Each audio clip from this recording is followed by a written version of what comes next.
Dios bendiga a todas las personas que nos están viendo en este hermoso día. Esta semana es una semana donde estamos recordando la muerte y la resurrección de nuestro Señor Jesucristo. Él vive y Él no está muerto. Señor, te damos gracias por la sangre que derramaste en la cruz del Calvario. Te doy gracias por todos los jóvenes que se han esforzado para llevar tu palabra a aquellas personas que no te conocen. Te doy gracias por todo lo que estamos haciendo para llevar tu palabra en medio de todas estas situaciones. En nombre de Jesús, amén.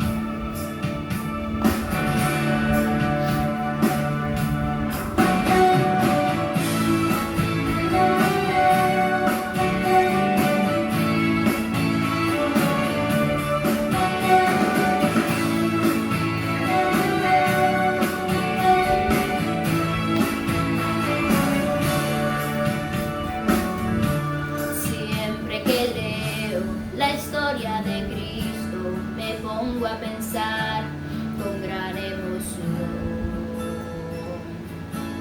en el privilegio que muchos tuvieron de mirar sus ojos, sus manos, sentir. Yo también quisiera la misma alegría de verle muy cerca, bien juntito a mí. O mirar sus ojos serenos y tiernos, qué dicha tan grande sería para mí. Oh, quisiera saber cómo era su rostro, aunque yo creo que era muy lindo.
God bless. Today I'll be reading from Luke 23, verses 33 through 34.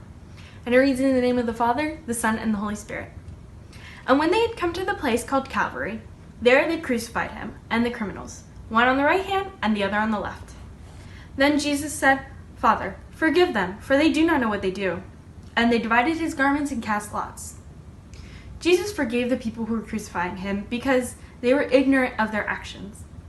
They knew what they were doing, that they were crucifying someone, but they didn't understand who they were crucifying. They then unknowingly fulfilled Psalms 22:18, which is a messianic psalm and says, They part my garments among them and cast lots upon my vesture. Turns out that dividing garments was a common practice in Middle Assyrian laws. What would happen was that the criminal's clothes would be given to the prosecutor or to the people that were carrying out the sentence. It was practiced in Rome a lot as well. Matthew 27:35 says, Then they crucified him and divided his garments, casting lots, that it might be fulfilled which was spoken by the prophet. They divided my garments among them, and for my clothing they cast lots. Crucifixion was described by historian Josephus as the most wretched of all ways of dying. Orator Cicero said that crucifixion was so horrible that many Romans refused to even say the word cross. Not only was crucifixion excruciating, it was also humiliating for the person. But Jesus still forgave the people that did that to him. Jesus knew exactly what was going to happen, but he still decided to be merciful and graceful and take our spot on that cross, because the wages of sin is death, and there was no escaping that for us. Up until that point, we know that people had to sacrifice animals to cover up their sins. But that was only temporary, like lighting a candle to cover up the stench of rotting trash. You'll think, oh, it's working, I don't need to do anything else. But soon enough, you'll be able to smell it again, because it was just a temporary fix. Jesus, being perfect and forgiving, gave his life because he knew that the only way to permanently fix the problem that was the only way to fix it. In our minds, it is practically impossible to imagine being able to forgive the people who were hurting you mentally and physically, and the people who were humiliating you. If Jesus can forgive the people who crucified him, how much more can we forgive those who hurt us? But it's so difficult for us to forgive people, even for the smallest offenses. But it's an essential task that we must all be able to accomplish. Forgiveness. It's such a small word, but it has so much pain and difficulty behind it. But Jesus is a perfect example to follow because he was literally dying for the people who were hurting him and for everyone else. He gave up everything for these people, but in their ignorance, they had no idea what was going on, and they continued. Even in his last hours, he was showing everyone that he did what he preached. In conclusion, Jesus preached forgiveness, so he forgave without exception. Therefore, we should all follow in his footsteps and forgive, like he said, Father, forgive them, for they do not know what they do. Thank you. God bless you all. I hope y'all are doing well. If you have a Bible nearby, please open to Luke 23:43. And the word reads, in the name of the Father, the Son, and the Holy Spirit. Amen. And Jesus said to him, Assuredly, I say to you, today you will be with me in paradise. Amen. So, I'm going to be talking more of the context of that Bible verse where he's on the cross and the two thieves, one of them says that he wants them to remember him. So when Jesus was on the cross, near his last words, we learned that two others were getting crucified next to Jesus. And what is interesting about this is that they weren't just two men, they were two thieves. And on either side of them were getting crucified. And that was considered the worst punishment of their time. And while one of them insulted Jesus, the other one actually said something more interesting to him. He says that he wants Jesus to remember him. And the different view on the situation was a little bit it's a little confusing at the time because they're both getting crucified and one of them is insulting him while Jesus is in front of all these people and he's being abused, thrown rocks at, and he's being yelled at. And while this is happening, there are people watching, and he says, Jesus, will you remember me? And it's just beautiful how he didn't even hesitate to say anything. Jesus said, as it says in here, surely I say to you, today you will be with me in paradise. And I think it's just amazing how the man himself tells you, hey, you're going to be with me in paradise. I'm taking you into my kingdom. And it's just about how merciful he is and how loving he is. Jesus loves us all, and it's never too late to ask him to remember us. He remembers us, and he's waiting for us, to ask him. And I also want to say how they were two thieves. I want to emphasize that they were two thieves. And Jesus, being the king of the kingdom, no kingdom would just let a thief into his kingdom. And Jesus, he's just so merciful. Again, I say that multiple times because he's just so merciful. And he says, you know what, we're just putting this in the past, because he cleansed him of his sins. And he says, he's basically saying, you're forgiven, and you're gonna be in my kingdom today. And I don't know, I just think that's beautiful. And he said, Jesus looks at the heart. He doesn't say that, but I'm just saying he looks at the heart, and he just puts those mistakes in the past because he saw how genuine he was about that. He saw that he really he meant it, because you can really tell that he meant it because of the difference in how they said it.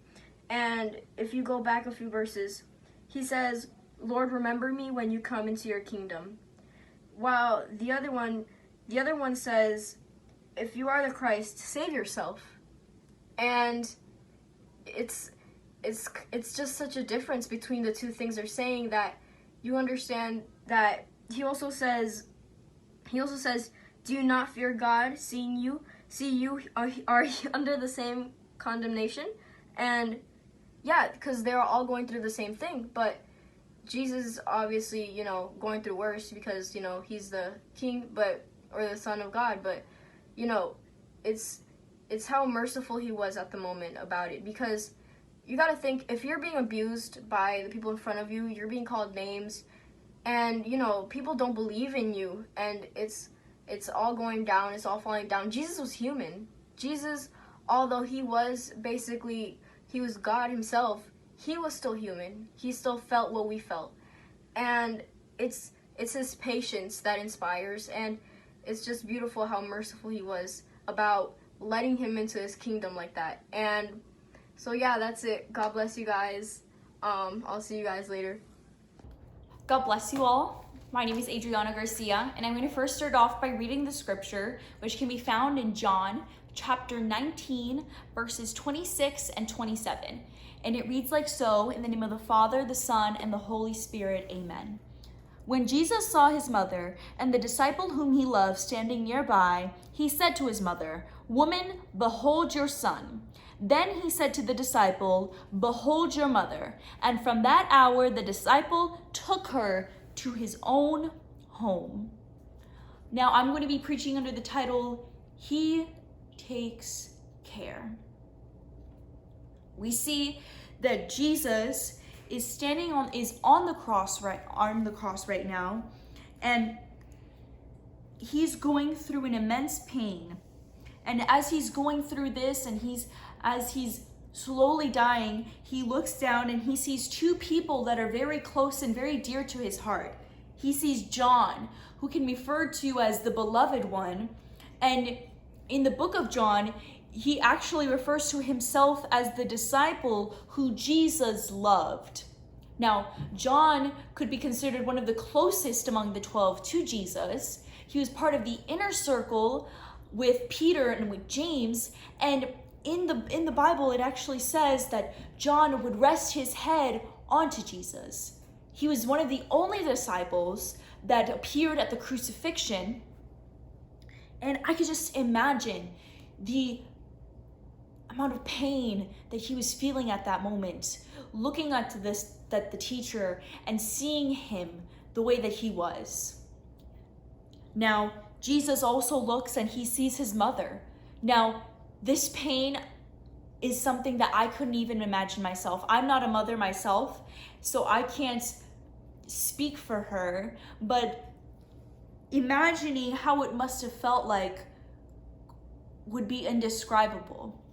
While we see the sin of the world on the shoulders of the Son of God, Mary sees her own child. She sees somebody that she nurtured and somebody that she cared for so long.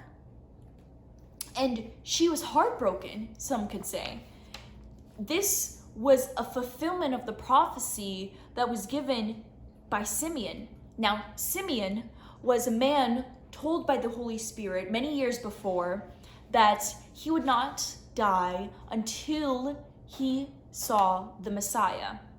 Now, Mary and Joseph go to the temple, and Simeon is there when Jesus is a tiny baby, and Simeon is there, and he sees Jesus, and in Luke chapter 2, verses 29, he says, "Lord, now you are letting your servant depart in peace according to your word." Simeon is now confirming that this is the son and this is the person that will liberate the people. But he also goes and he gives a word to Mary. In verse 35, he says, "And a sword will pierce through your own soul also." He's referring to this moment exactly where Mary is suffering and a pain so vast and wide that she's knowing that she's going to be losing her child. Jesus looks down and he sees this and he says to her, "Woman, behold your son." And he says to John, "Behold your mother." We could see that John is given the task of caring for Mary, and we could see here that Jesus does this because Mary has no one left. We can assume that Joseph is no longer in the life, that he is most likely passed on, and Jesus is now about to not be with her anymore. She's going to be left alone. Jesus knows that, and he gives her to the care of John. And he also gives Mary to the care of John as well. They care for each other. And in this moment where both of them are suffering, he gives them, "This is now your mother. This is now your son. You shall care for one another and be there for one another as I am not there for you." He gives them each other as a place to find comfort and to find security in. Now, Jesus does this for Mary because he knows in the Jewish culture that if a woman had no son or no husband that would be able to take care of her, that she would be left impoverished and that she had no one to support her. She would eventually be miserable and die off. Jesus knew this and knew her posture as that would soon become of her as Jesus would die, and he deters this from occurring by having John be now her son. And John takes this much to heart, and he says in verse 27, "And from that hour the disciple took her to his own home." John followed the instructions that Jesus had given to him, and he goes on his way. I want to focus on Jesus thinking and looking down at her while he's at the cross, looking down at her, realizing her need and providing for her.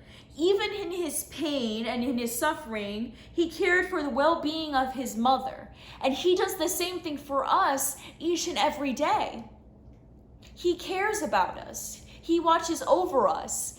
Even in the times when we're suffering, he's still looking after us. He sees our situation. He analyzes what's occurring in our lives, and he gives us exactly what's necessary for us to continue. No matter what's happening in our lives, Jesus is always going to be there. It says Jesus was on the cross. He was about to die, and he realizes the need of this woman, and he gives that to her. And he does the same thing in our lives. We have to recognize that he's always going to be there, that he's always going to provide, that he's always going to sustain us. And in this time, it can seem uncertain. It can seem that there is no solution. We have to trust in God, and we have to believe that just like he did here with Mary, he's going to do with us. That just like he's providing for what she needs, that he's going to do the same thing in our lives. That he's going to provide in our finances, that he's going to provide in our schooling, that no matter what we do, that he's going to put his hand and give us what we need, just like he did here for Mary. We can't forget the things that he's done in the lives of others. And just because we're going through something difficult doesn't mean that we are exempt from the blessings that he has for us.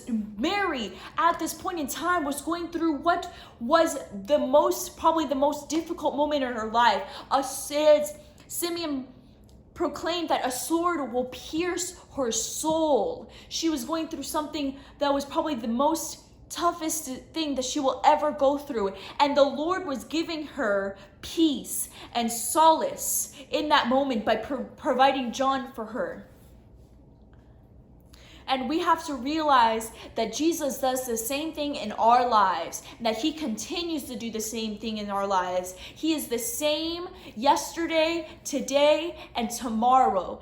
And the same things that he did for Mary, he will do for you in your life. He will do for me in my life. And it doesn't matter what's happening all around us, in our surroundings, he is still going to care, and he's still going to watch over our lives and watch over the things that we need. Dios le bendiga, Juventud de Foresiri. Me da un placer nuevamente poder compartir la palabra del Señor con cada uno de ustedes, y especialmente en esta ocasión que me ha tocado exponer a uno de los versículos o una de las frases que dijo Jesús cuando se encontraba en la cruz del Calvario. Y este capítulo lo encontramos en el libro de Mateo, capítulo 27, versículo 46, y leemos a la gloria del Padre, del Hijo y del Espíritu Santo. Amén. Elí, Elí, lama sabactami, que significa Dios mío, ¿por qué me has desamparado?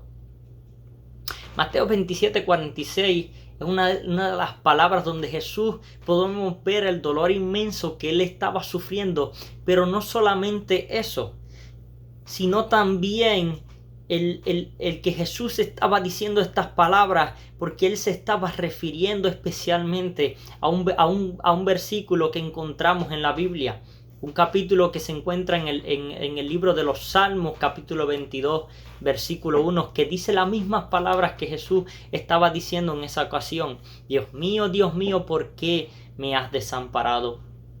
Jesús sabía y conocía a las personas que estaban en ese lugar. Jesús sabía y conocía a las personas que lo habían llevado y que lo habían tomado y lo habían abusado y lo habían golpeado, y conocía a las personas que lo habían maltratado y que sabían y conocían de las Escrituras. Había muchas personas en ese lugar que conocían de lo que Jesús estaba hablando, y Jesús se estaba refiriendo específicamente a este Salmo 22, donde dice: Dios mío, ¿por qué me has desamparado?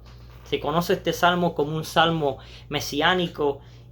Cabe entender que habla completamente, no en todo el contexto, pero habla varios versículos acerca de lo que iba a suceder, lo que iba a pasar con Jesucristo en la cruz del Calvario. Jesús estaba diciendo esta primera frase para que esas personas que estaban allí, cuando la escucharan, pudieran entender que Él era el Mesías, que Él era el Hijo de Dios, que Dios había enviado para que muriera por cada uno de nosotros, crucificado en la cruz del Calvario por cada una de esas personas. No solamente eso, Pero cuando en principio de este libro completamente, donde están decidiendo si van a soltar a Jesús Barrabás o van a soltar a Jesús el Mesías, las personas que estaban allí y que conocían de la palabra, algunas personas que estaban allí le decían a las otras gentes del pueblo: liberemos a Jesús Barrabás. Le había cambiado, esas personas le habían cambiado la mentalidad al pueblo para que decidieran y tomaran la opción de soltar a aquel ladrón, de soltar a Barrabás. Pero esas personas estaban promoviendo y llevando a cabo que Jesús fuera crucificado. Y ese era el plan de Dios. Eso era lo que Dios quería. ¿Por qué Jesús hace la pregunta: Dios mío, ¿por qué me has desamparado? Jesús sabía lo que él iba a suceder en la cruz del Calvario. Jesús sabía por qué había venido a la tierra. Jesús sabía por qué había descendido del cielo y venir a morar en la tierra para poder cumplir la ley, para poder morir por cada uno de nosotros y poder salvos cada uno de nosotros por gracia. Pero Jesús lo sabía. Lo que Jesús quería era darle, demostrar a ellos y entender que él verdaderamente era el Mesías. Aquel que habían crucificado era el que había venido para salvación de cada uno de ellos. Jesús sabía. Cuando Jesús estaba en el Getsemaní, él decía: Dios mío, si es posible, pasa de mí esta copa, pero que no se haga mi voluntad sino tu voluntad. Ya Jesús sabía lo que iba a acontecer. Ya podemos entender claramente en este simple bosquejo de que Jesús se estaba refiriendo específicamente a ese salmo mesiánico en el que él estaba hablando, porque sabemos que Jesús es Dios y entendemos y reconocemos que él es todopoderoso y él tiene la autoridad para bajarse de esa cruz donde estaba cuando esas personas se estaban burlando de él y diciéndole de por qué a esa persona que se consideraba Dios, porque él mismo no se podía salvar. Pero ese no era el plan. El plan era que Jesucristo muriera en la cruz del Calvario para que tú y yo, hoy como estamos aquí, pudiéramos ser salvos. Pero cabe también entender que Jesús vino y cargó todos los pecados de cada uno de nosotros. En Corintios 5:21 dice que aquel que no conoció pecado, por nosotros lo hizo pecado para que nosotros fuésemos hecho justicia de Dios en él. Este es Pablo citando estos versículos y podemos entender cómo Jesús cargó la culpa que nosotros teníamos. Jesús cargó todas aquellas cosas que nosotros nos apartaba de Dios y las clavó en el madero. Y ahora podemos tener la oportunidad de acceder al Padre. Él rompió el velo que había entre nosotros y el Padre para que pudiéramos acceder a Él y podemos tener la vida eterna. También sabemos que Dios cumple cada una de sus promesas y que Dios no nos desampara, joven.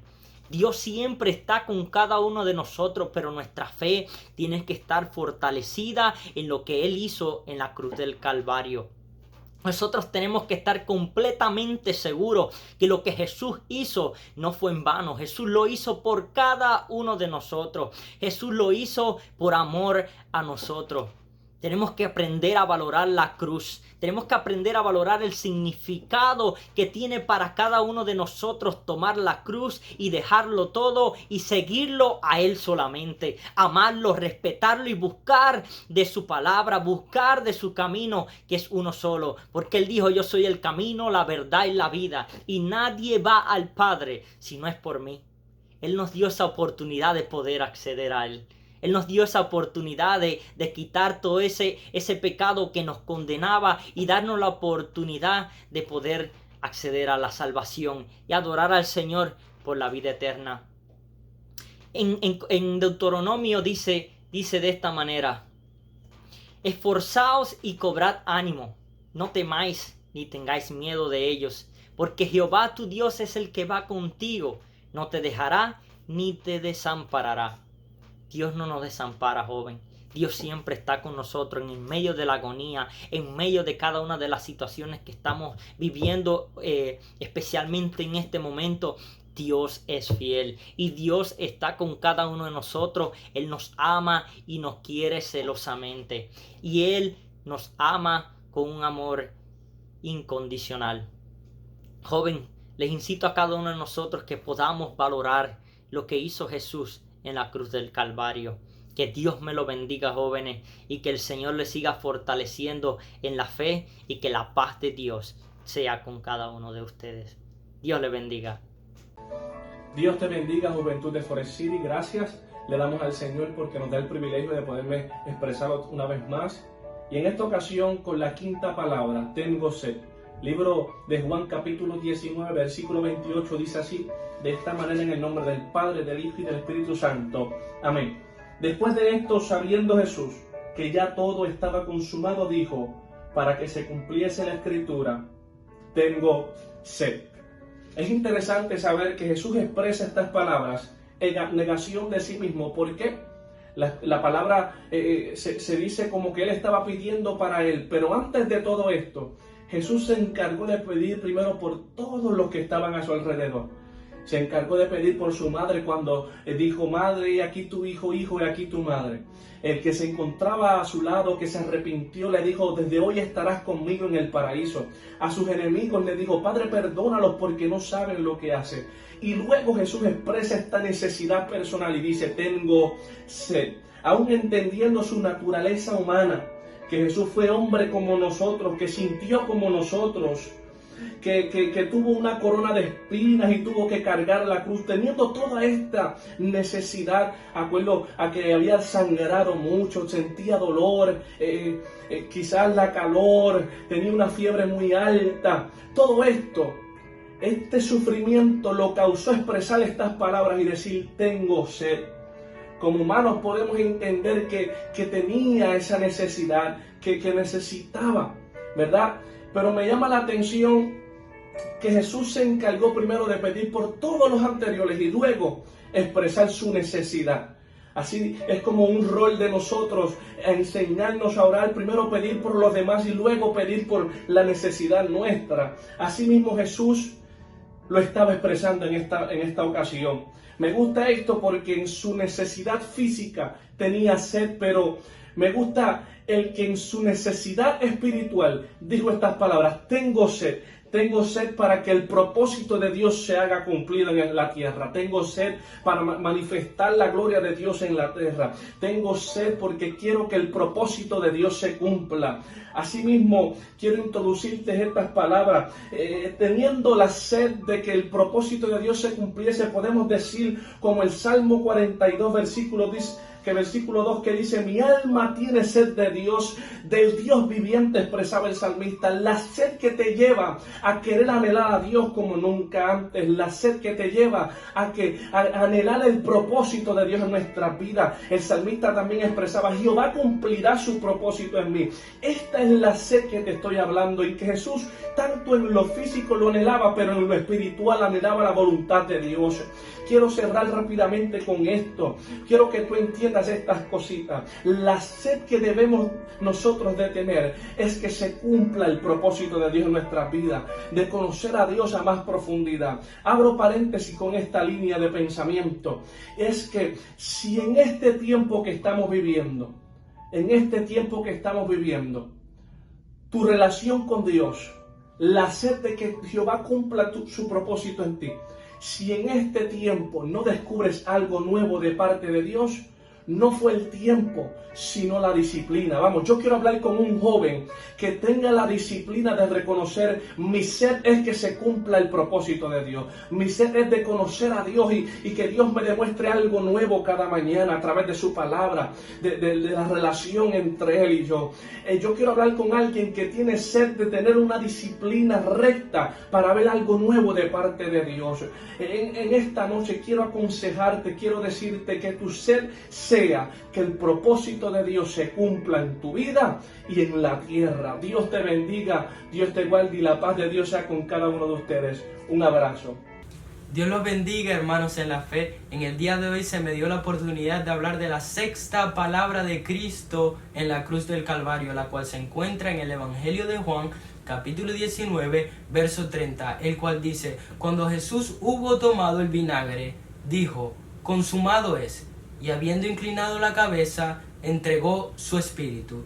Estas dos palabras, consumado es, fueron escritas en el griego, el idioma en el cual fue escrito el Nuevo Testamento. Cuando la vemos en el griego, vemos que esta palabra se traduce a una sola. Estas dos palabras en el español se traducen a una sola, la cual es tetelestai. Tetelestai se utilizaba en dos ocasiones en el tiempo antiguo. Primeramente para pagar una deuda, la cual se debía, para saldar un pago. También se utilizaba cuando un siervo iba y cumplía aquello, la tarea que se le había mandado de su amo. El siervo iba a su amo y le decía, tetelestai, he completado la tarea. Estas dos circunstancias las encontramos en la cruz del Calvario, cuando Cristo pagó toda la deuda por el pecado y la inmoralidad del ser humano. Al igual, Él estaba cumpliendo el propósito con el cual el Padre lo había enviado al mundo. En otra ocasión, donde se utilizaba esta palabra, tetelestai, era en el templo, cuando se llevaban ofrendas, como un cordero o una oveja, y el sacerdote iba e inspeccionaba de que este cordero o oveja fuera perfecto, que no tuviera ninguna mancha, y cuando estaba preparado para el sacrificio, él decía, tetelestai, preparado está para el sacrificio. Cristo es el Cordero de la Pascua, Él es el Cordero inmolado, Él es aquel siervo sufriente. Esto me lleva a las profecías y las visiones proféticas que tenía Isaías. En el capítulo 53, verso 7 de Isaías dice, angustiado él y afligido, no abrió su boca. Como cordero fue llevado al matadero, y como oveja delante de sus trasquiladores, se enmudó y no abrió su boca. Él es el cordero que quita el pecado del mundo. Y en ese momento estaba diciendo, cumplí todo aquello que el Señor me mandó a hacer. Cumplí mi propósito en el mundo. Ahora que ya vimos esta palabra en el contexto histórico, ahora haremos exégesis de ella. Lo primero que quiero decir es que esta es la palabra más significante que dijo Cristo en la cruz para los cristianos. Aquí cuando Él dice, tetelestai, consumado es, aquí se encontró la ira de Dios con la misericordia de Dios. ¿A qué me refiero? La ira de Dios que demandaba el pago de la deuda debida del hombre por su inmoralidad, y la misericordia de Dios en Cristo ofreciéndose para pagar dicha deuda. Cuán inmerecedores somos de que el Señor haya muerto en nuestro lugar por nosotros, y en el día de hoy podemos ir al pie de la cruz gracias a eso, porque tenemos confianza en eso.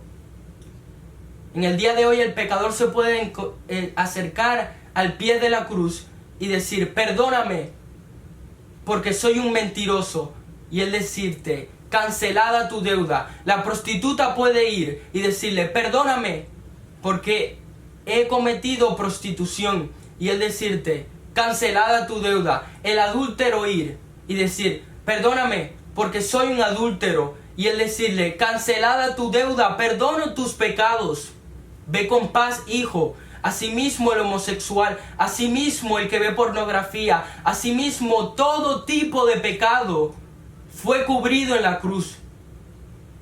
Y Él te decía, cancelada tu deuda. Cuando viniste a los pies de Cristo, Él te dijo, cancelada tu deuda, porque tetelestai, consumado es.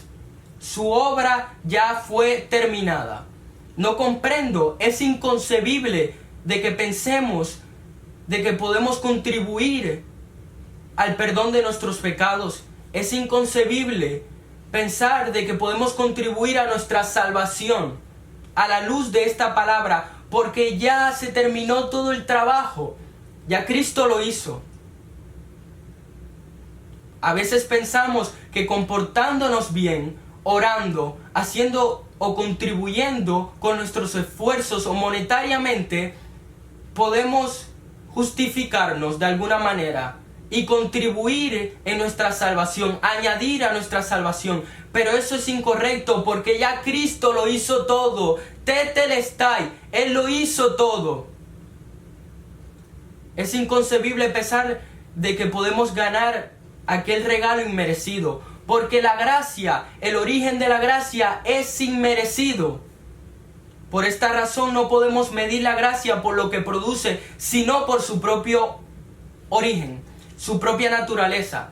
¿Sabes por qué? Porque en el día de hoy tú puedes ser que prediques, toques un instrumento, cantes o emplees cualquier tipo de talento. Y en el día de hoy sí, eres justo y puedes vivir una vida sana, santa. Pero ¿sabes por qué? Por la gracia de Dios. Todo te lleva a la gracia de Dios. Todo te lleva al sacrificio de Dios. Con Él somos completos. Gracias a Cristo por lo que Él hizo. Es tan importante estas palabras porque nos recuerdan de que no hubo pecado tan grande que Cristo no cubrió con su sangre. Cuán hermoso es el Señor, que Él vino por nosotros. Esto es un grito de victoria. Tetelestai. He cumplido por lo que vine a hacer en este mundo. Cuando el Señor dice Tetelestai, Él quiere decir y estaba proclamando de que ya los sacrificios en el templo acababan. Él estaba proclamando de que el pacto de la ley acababa y comenzaba el pacto de la gracia. Sí, Tetelestai es un grito de final, pero también es un comienzo para el nuevo cristiano. Cristo vino para poner el camino a los cristianos, para poner el camino para nosotros, para poner el ejemplo de cómo se debe vivir. Y sí, no oramos para quitar esa deuda. Me explico mejor. Cuando oramos y pedimos perdón de nuestros pecados, no es porque esa deuda todavía sigue en nosotros, sino para restaurar y tener una relación genuina con el Señor.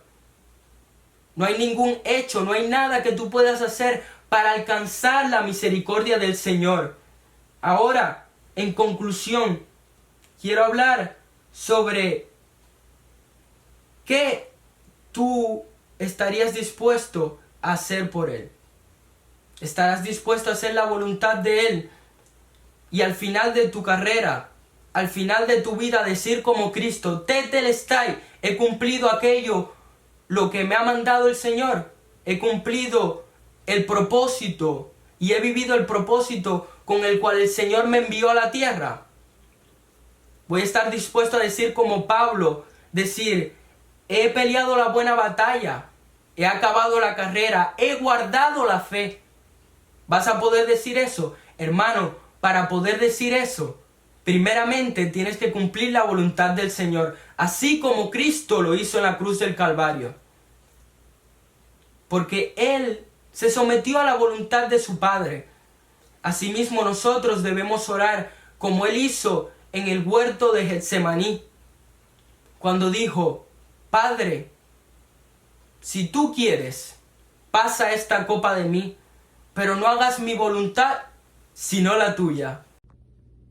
Iglesia, que Dios te bendiga. Para mí es un hermoso privilegio poder darte una corta reflexión, predicación sobre la séptima palabra de Jesús en un día tan especial como hoy.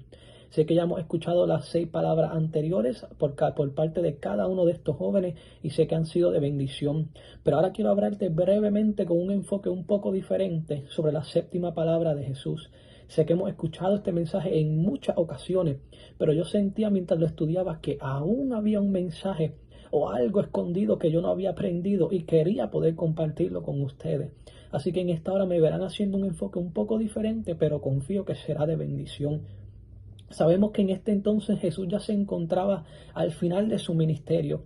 Ya había hecho toda la misión que le había sido encomendada, fue dirigido por el Padre en todo momento y por el Espíritu y siempre obedeció y fue perfecto.